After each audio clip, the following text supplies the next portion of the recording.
예, 제가 오후 설교를 하게 되는 주일이면 이제 우리 아이들이 거의 반 끌려와서 이렇게 앞에 앉아 함께 이제 예배를 드리고 있습니다. 그래서 한편으로는 좀 미안함과 그럼에도 빨리 줄게라는 이 눈빛을 보내면서 어, 지금 이제 설교를 안 하면 보통 이제 아이들이랑 밑에서 성경 공부를 하거든요.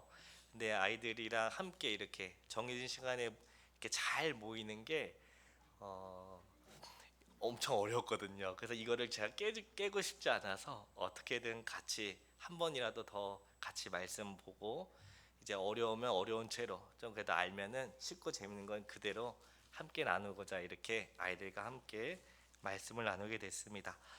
이제 한 가지 질문으로 말씀을 시작하겠습니다. 여러분은 성경에서 가장 용감한 사람을 고르라면 어떤 사람을 고르시겠습니까? 성경에는 아브라함이나 모세, 요수아, 갈렙과 같은 위대한 사람들이 많이 등장하죠.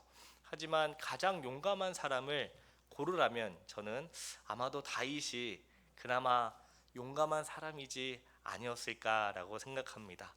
다윗이 왜 용감했느냐 했을 때 저는 가장 먼저 떠오르는 게 그 거대하고 강력한 골리앗 앞에서 너는 칼로 나오지만 단창과 칼로 나오지만 나는 만군의 여호와의 이름으로 나아간다. 그리고 다윗이 이 물맷돌을 가지고 그 거구인 그 장수인 골리앗을 쓰러뜨리죠. 그렇게 이스라엘이 전쟁에서 승리되고 하나님께서 크게 영광을 받으시는 아주 중요한 사건이 그 골리앗과의 싸움 그리고 그 승리를 이끈 다윗이 가장 용감하다라고 생각을 합니다. 이처럼 다윗은 저뿐만 아니라 이제 주일학교에서 어린 아이들 때부터 다윗의 물맷돌 하면서 물맷돌이 과연 몇 개일까 막 이렇게 하면서 골리앗을 쓰러뜨린 장면을 어렸을 때부터 많이 듣죠. 믿음의 사람이요 용감한 사람이라고 많이 듣습니다. 하지만 오늘은 저와 함께 살펴볼 말씀에서 다윗의 이런 용감하고 믿음 있는 그런 부분보다는 좀 평소에 보기 힘든 좀 다른 모습의 다윗을 보려고 합니다. 오늘 본문에서 다윗은 하나님이 자기에게 큰 기쁨을 맛보게 하셨다고 고백합니다. 그는 어떤 상황이었길래 하나님이 자기에게 큰 기쁨을 맛보게 하셨다고 고백했을까요? 전쟁에 나가서 큰 공을 세우고 하나님께 영광을 돌리는 장면이었을까요? 그렇지 않습니다. 이 힌트가 오늘 본문 읽은 그 표제라고 하죠. 제목에 보면은 있는데요. 뭐라고 쓰여져 있냐면 그 성경에 그 파란색 글자로 있지 않습니까? 시편 34편 표제를 보시면 다윗이 아비멜렉 앞에서 미친 채 하다가 쫓겨나서 지은 시라고 되어 있습니다. 그러니까 담대하고 용감한 다윗이 미친 척을 했다. 어떻게 그런 일이 있을 수 있을까? 오늘 말씀을 통해 살펴보도록 하겠습니다. 오늘 본문인 시편 34편은 사무엘상 21장 10절에서부터 15절의 사건을 배경으로 삼고 있습니다. 먼저 그 내용을 잠시 살펴보도록 하겠습니다. 사무엘상 21장에서 다윗은 사울을 두려워하여 일어나 가드 지역의 왕 아기스에게로 도망쳤다라고 말합니다. 아기스는 가드 왕의 고유 명사이고 아비멜렉은 가드 왕을 가리키는 일반적인 명사인데 이것은 마치 바로가 이집트의 왕을 가리키는 명칭이듯이 아비멜렉은 가드 왕을 가리키는 일반적인 명칭이었습니다. 사무엘상 21장 10절을 제가 읽겠습니다. 네, 그 10절 제가 읽겠습니다. 그날에 다윗이 사울을 두려워하여 일어나 도망하여 가드 왕 아기스에게로 가니 다윗은 사울이 두려워 일어나 도망쳤습니다. 사울이 다윗을 죽이려고 했기 때문입니다.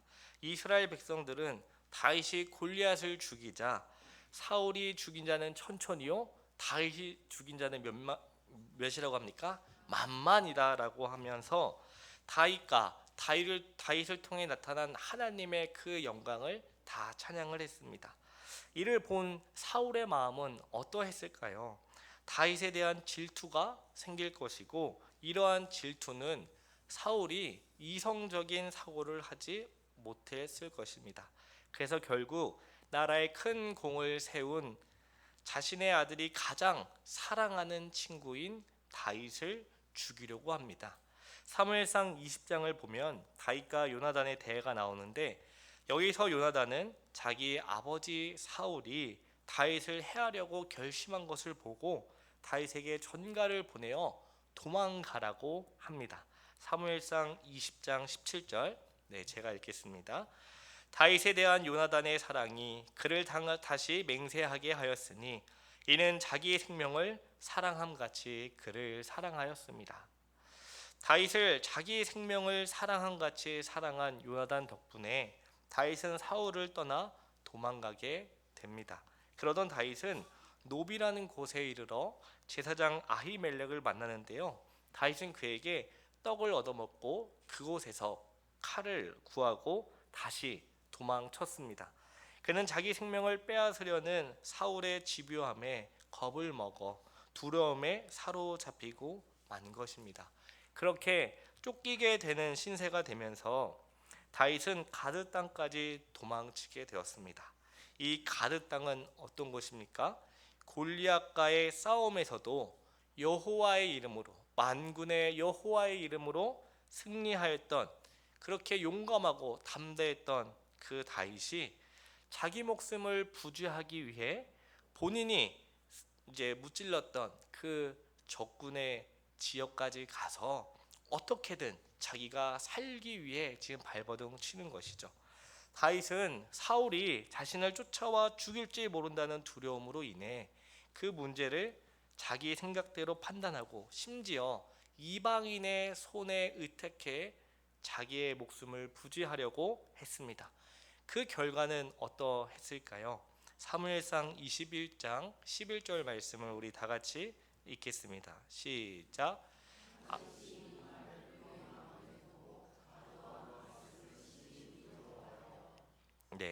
전 12절인데요. 제가 11절을 다시 읽겠습니다.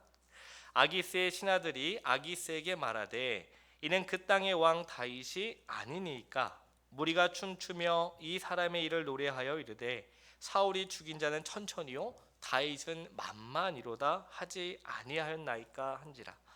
우리는 여기서 재밌는 표현을 확인할 수 있습니다. 당시 이스라엘의 왕은 다윗이 아니라 누구였죠?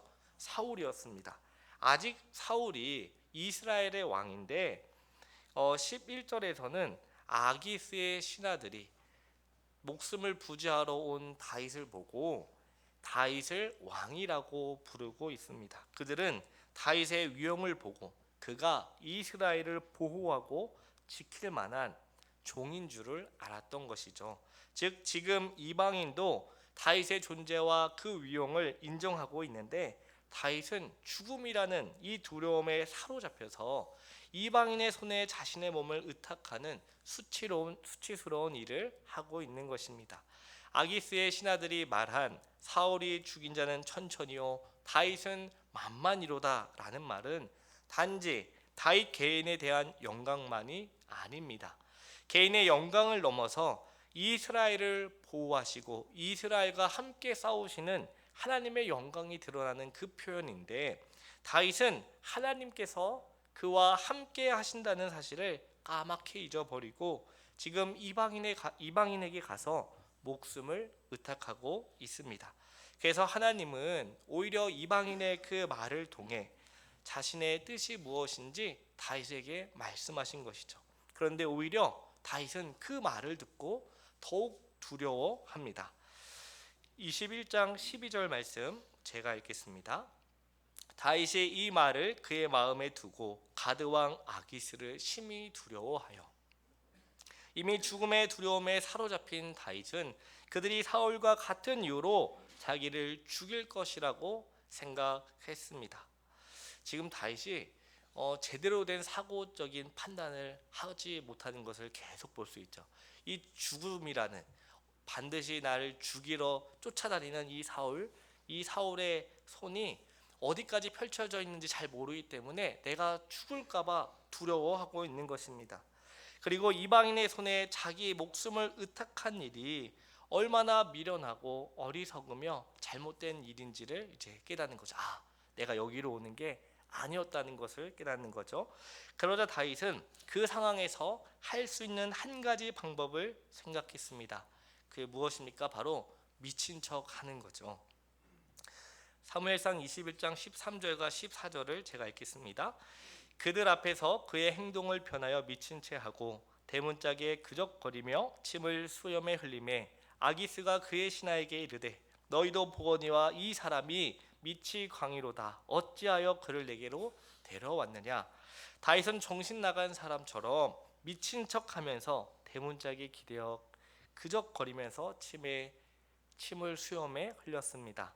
다행히도 다윗의 그 미친 척하는 연기가 너무 좋아서 아기스 왕과 신하들을 모두 속였어요. 그래서 아기스가 뭐라 합니까? 이 말 그대로 정신 나간 놈 왜 나한테 데려왔느냐 이렇게 말을 하죠. 다윗은 절체절명의 위기에서 하나님께 기도하지 않았습니다. 다윗은 계속해서 잘못된 선택과 그 선택으로 인한 수치스러움을 경험하게 되었죠. 이방에도 퍼졌던 그의 명성과 위엄은 한순간에 사라지고 이제 그는 미치광이라고 미쳤다라고 불렸습니다. 아기스 왕은 그런 다윗을 보고 그를 시험해 보거나 죽이지도 않는, 한마디로 상대할 조차 가치가 없다라고 그냥 보내버립니다. 그런데 너무 이상하지 않습니까? 왜 다윗은 자신을 왕인 줄 알고 하나님의 영광을 나타내고 있는 이방 사람들 앞에서 이렇게 미친 척까지 하면서 목숨을 부지하려고 했던 것일까요? 그 이유는 죽음이라는 공포에 사로잡혀서 사울에게 쫓기게 되는 환난 속에 하나님께 기도하지 않고 본인이 생각하고 판단했을 때 이것이 살 길이다라고 생각했기 때문입니다. 그 결과는 잘못된 선택으로 인한 수치스러운 다윗의 비참한 모습만 남게 됩니다. 자, 이제 배경을 했고요. 이제 다시 오늘 본문으로 돌아오겠습니다. 이러한 비참한 상황을 겪고 난 후에 다윗이 무엇을 고백하고 있는지 오늘 본문이 잘 말해주고 있습니다. 오늘 본문 1절 2절을 다 같이 읽겠습니다. 시작. 내가 여호와를 항상 송축하며 내 입술로 항상 주를 찬양하리이다. 내 영혼이 여호와를 자랑하리니 곤고한 자들이 이를 듣고 기뻐하리로다. 아멘. 시편 34편에서 다윗은 자기 자신에 대해 어떤 사람이라고 빗대어 말하면서 하나님의 은혜를 찬양합니다. 그 첫 번째 비유는 곤고한 자입니다. 다윗은 아기스 왕과 그의 신하들 앞에서 미친 채 하면서 속으로는 간절히 주님의 도움을 구했을 것입니다. 그는 필사적으로 온 힘을 다해 그들에게 미친 사람으로 비치기를 바랬을 것입니다. 그래야 살 수 있었기 때문이죠. 곤고한 자란 자신이 당한 고통 때문에 비참한 상태로 마음이 찢긴 사람을 의미합니다. 다윗은 자기를 곤고한 자라고 말하는데, 그리고 더 이제 눈여겨 볼 것은 곤고한 자라고 하지 않고요, 곤고한 자들이라고 합니다. 그 이유는 자기뿐만 아니라 자기와 함께한 무리들 모두를 어떤 상태인지를 표현하고자 했기 때문이죠. 자, 그렇다면 내 영혼이 여호와를 자랑하리니 라는 말씀에서 그가 자랑하는 것은 무엇일까요? 그것은 바로 시편 34편 6절에 나와 있습니다. 제가 읽겠습니다. 이 곤고한 자가 부르짖음에 여호와께서 들으시고 그의 모든 환난에서 구원하셨도다. 다윗은 하나님이 자기의 슬픔을 들으셨다는 사실을 자랑하고 이를 들은 다윗을 구원한 그 소식을 들은 그 무리들과 함께 모두 기뻐했습니다. 이처럼 하나님은 환난 중에 있는 자기 백성들을 위로하십니다. 그리고 그 위로하심은 우리 자신만을 위한 것이 아니고 우리와 함께 속해 있는 나와 같은 상황에 있는 자들도 위로하기 위함이죠. 그러니까 우리가 가지고 누리는 모든 것은 사실 우리 개인만을 위한 것이 아닙니다. 우리와 함께 하는 이들과 함께 나누기 위한 것이라는 거죠. 이처럼 하나님이 각 개인에게 주시는 모든 열매는 개인으로만 끝나지 않습니다. 그러므로 우리는 그것들을 우리와 함께하고 있는, 즉 옆에 앉아 있는 우리 교회 공동체 지체들과 함께 나눠줘야 합니다. 또한 다른 사람들이 나의 고난을 이해할 수 없을 거라고, 나의 아픔을 이해할 수 없을 거라고 단정 지어서는 안 됩니다. 다시 말해 하나님 앞에서 자기의 신앙의 독특성과 은혜만을 자랑하면서 남들은 나의 고난에 대해 아무것도 모를 것이다, 당해보지 않고 어떻게 알 것이냐, 이런 말을 하면 안 된다라는 것이죠. 그렇게 하다 보면 자꾸 마음을 닫게 되고 누구에게도 도움을 받지 않으려 하기 때문입니다. 내가 이전에 겪었던 슬픔, 그 슬픔은 사실 하나님께서 그것을 통해 하나님을 찾게 하시고 위로하게 하셔서 나와 함께한 다른 성도들의 슬픔을 위로하기 위해 우리에게 주신 것입니다. 그래서 우리가 힘들고 어렵고 말로 표현할 수 없는, 이제 너무 힘들어서 눈물이 나올 수 없을 그 정도의 고통과 아픔이 있더라도 우리를 구원하시고 위로하시는 그 하나님께 나아가 그 위로하심을 얻으며 동시에 우리와 함께하는 우리 지체들, 우리가 알지도 모르는 그 사이에 힘들고 괴로워하는 그들을 위로하기 위함이다라는 사실을 기억하시기 바랍니다. 그래서 어떤 면에서 개인의 곤고함과 위로는 우리 교회를 위한 것이기도 합니다. 반대로 우리들이 하나님께 받은 선하고 좋은 것들도 있지 않습니까? 그것 또한 나 개인을 위한 것이 아니고 우리 모두를 위한 것이기도 합니다. 시편 34편 18절 말씀 우리 다 같이 읽겠습니다. 여호와는 마음이 상한 자를 가까이 하시고 충심으로 통회하는 자를 구원하시도다. 아멘. 두 번째로 다윗은 자기를 마음이 상한 자로 비유합니다. 마음이 상한 자란 극심한 고통에 시달려서 마음의 상처를 입은 사람입니다. 여기서 고통은 외적인 고통이 아니라 이 죄 인식과, 그러니까 죄와 관련된 건데요. 모든 성도는 하나님 앞에서 그분을 경외하는 마음으로 자기 마음을 낮추죠. 특히 자신이 하나님 앞에 연단을 받아 환난을 당하고 있을 때는 더욱더 하나님 앞에 겸손히 낮아져야 합니다.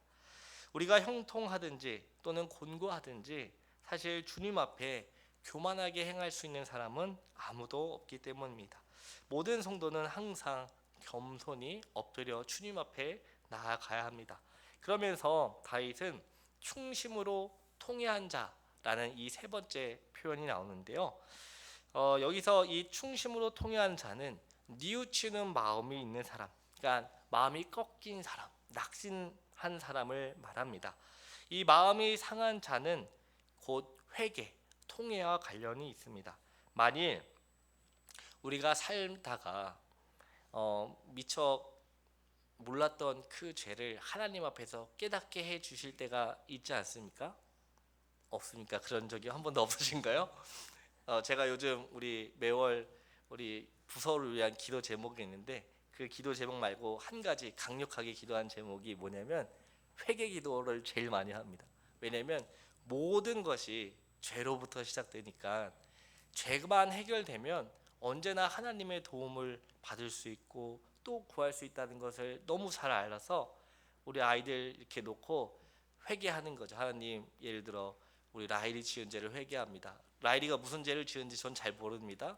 근데 하나님은 다 아시니까 이제 제가 대신 회개하는 거죠. 하나님, 제가 잘못했어요. 용서해 주세요. 이렇게 기도하는 거죠.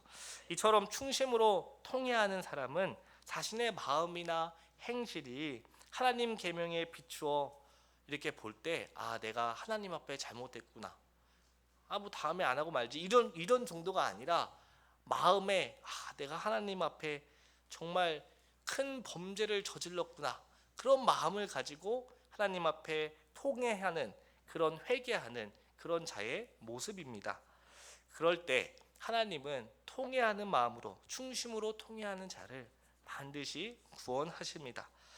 곤고한 자, 마음이 상한 자, 통회하는 자는 하나님을 믿고 의지하며 경외해야 합니다. 다윗은 다음과 같이 우리에게 권면하는데, 오늘 본문 7절부터 9절 말씀을 제가 읽겠습니다. 여호와의 천사가 주를 경외하는 자를 둘러 진치고 그들을 건지시는도다. 너희는 여호와의 선하심을 맛보아 알지어다. 그에게 피하는 자는 복이 있도다. 너희 성도들아, 여호와를 경외하라. 그를 경외하는 자에게는 부족함이 없도다. 본문에서 다윗은 곤고하거나 마음이 생각거나 충심으로 통회한 자, 내가 정말 하나님 앞에 죄인 것을 깨달았다면 하나님께 나아가라고 말씀합니다. 대부분의 사람들은 자기의 죄를 깨달으면 오호라 나는 망하였도다, 내가 거룩하신 하나님 앞에 감히 어찌 나아갈까라고 하면서 자꾸 머뭇거리고 있습니다. 주님 앞에 당장 나아가서 회개하고 잘못했다고 용서해달라고 해야 하는데, 그럴수록 더욱더 하나님께 나아가서 도와달라고 간절히 구해야 되는데, 그 죄로 인해 그냥 좌절하고 자포자기하고 말아버린다는 거죠. 그리고는 하나님이 죄를 미워한다는 사실, 그 정죄 때문에 자꾸 고통스러운 삶을 삽니다. 그러나 오늘 다윗은 그런 사람들에게, 마음이 상하고 곤고하며 정말 하나님 앞에 내가 죄로 인해 이 통회하는 마음을 가진 사람들에게 하나님 앞에 나아가라고 권면합니다. 그렇게 할 때 그런 자들은, 하나님 앞에 나아간 자들은 하나님의 선하심을 맛보게 될 것이라고 합니다. 만일 여러분 가운데 고난 가운데 곤고하거나 마음이 상했거나 죄를 깨달아서 이 비참함을 경험하고 계시다면 하나님 앞에 더 나아가 그분의 도우심을 구하며 그분의 선하심을 맛보아 알아가시길 바랍니다. 그리스도 예수 안에서 베푸신 그 대속의 은혜를 믿고 죄를 깨닫고 회개하는 것 자체가 하나님이 우리에게 주신 은혜요 복이라는 사실을 기억하시길 바랍니다. 그 하나님의 선하심을 맛보아 아는 사람은 어떤 상황에 있을지라도, 어떤 상태에 놓여 있을지라도 하나님을 찬양하며 마지막 날에 우리를 거룩히 영화롭게 하실 그 사랑을 확신하는 가운데 날마다 기쁨 가운데 살아갈 수 있게 될 것입니다. 오늘 본문 9절부터 11절 말씀을 제가 읽겠습니다. 너희 성도들아, 여호와를 경외하라. 그를 경외하는 자에게는 부족함이 없도다. 젊은 사자는 궁핍하여 줄일지라도 여호와를 찾는 자는 모든 좋은 것에 부족함이 없으리로다. 너희 자녀들아, 와서 내 말을 들으라. 내가 여호와를 경외하는 법을 너희에게 가르치리로다. 다윗은 자기가 깨달은 은혜를 혼자만 알고 누리려고 하지 않았습니다. 그는 자신과 함께하는 자들에게 하나님께 나아가 맛본 그 선하심, 하나님께 도움을 구할 때 베풀어 주신 그 은혜를 함께 나눴다라는 것이죠. 오늘날로 말하면 다윗은 온 교회에 전파하였습니다. 자기의 허물에도 불구하고 고난 중에 자기를 건지신 하나님의 사랑을 전파하며 고난 중에 고통을 당할지라도 하나님께 피하라고 말하고 있습니다. 주님께 나오라는 것이죠. 어떤 죄가 있든지 무슨 죄를 저질렀든지 당장에 하나님 앞에 나오라는 것입니다. 자기의 허물에 대해 용서받은 자는 그 은혜가 얼마나 큰지를 잘 알고 있습니다. 곤고하고 마음이 상하고 주님 앞에 충심으로 통회하는 사람은 자기의 영혼을 속량하시는 하나님의 은혜를 입고 그 은혜의 선하심을 맛보아 압니다. 이것은 말로 이렇게 감히 표현할 수 없을 정도입니다. 그래서 예수님은 화평하게 하는 자는 복이 있나니 그들이 하나님의 아들이라 일컬음을 받게 될 것이다 라고 말했습니다. 이렇듯이 하나님은 자기에게 피하는 자들, 어떤 상태든지 어떤 상황이든지 상관없이 늘 하나님 앞에 나와 도우심을 구하며 선하심을 구하는 자들을 사랑하십니다. 또한 좋은 것에 부족함이 없게 채워 주십니다. 마지막으로 제가 말씀을 읽겠습니다. 여호와의 눈은 의인을 향하시고 그의 귀는 그들의 부르짖음에 기울이시는도다. 아멘. 여기서 의인은 본인의 허물에 대한 용서받은 속량받은 자를 가리킵니다. 또한 성령의 인도하심을 따라 살아가는 사람을 말하는데요. 이처럼 하나님의 눈은 신자와 교회를 향하며 그분은 우리의 부르짖음에 항상 귀 기울이십니다. 그리고 그의 얼굴은 악을 행하는 자를 향해 심판을 내리시지만 속량을 받은 의인들 그리고 주님 앞에 겸손히 통회한 마음으로 나온 자들에겐 반드시 선하심을 보이십니다.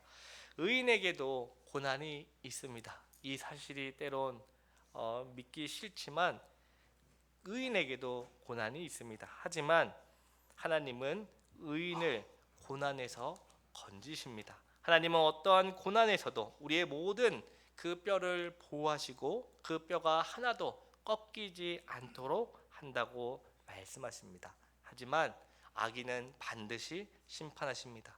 그래서 다윗은 우리에게 너희는 여호와의 선하심을 맛보아 알지어다. 그에게 피하는 자는 복이 있도다 라고 말씀합니다.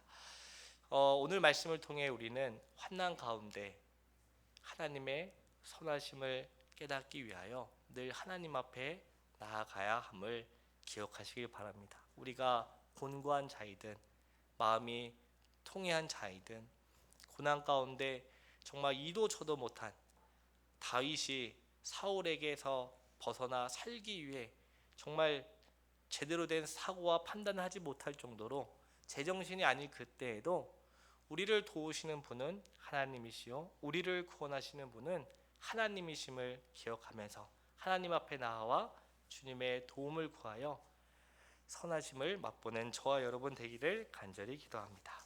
네, 기도하겠습니다. 사랑과 은혜가 많으신 하나님 아버지 감사합니다. 오늘 시편 34편 말씀을 통해 환난 가운데 깨닫는 하나님의 선하심이 무엇인지 알게 해주셔서 감사합니다. 우리가 어떤 상황에 있을지라도 어떤 상태에 있을지라도 늘 하나님 앞에 겸손히 나아가 도우심을 구하여 하나님의 선하심을 맛보게 하옵소서. 다윗처럼 자기 생각에 빠져서 하나님을 떠난 채 이 세상 방법으로 자기를 살려고 구원하려고 하는 그런 어리석고 수치스러운 일을 겪지 않게 하시고 작은 일부터 큰 일까지 모든 일을 주님 앞에 나아가 맡기고 주님의 도움을 구하는 우리 모두 되게 하옵소서. 감사드리오며 예수님의 이름으로 기도합니다. 아멘.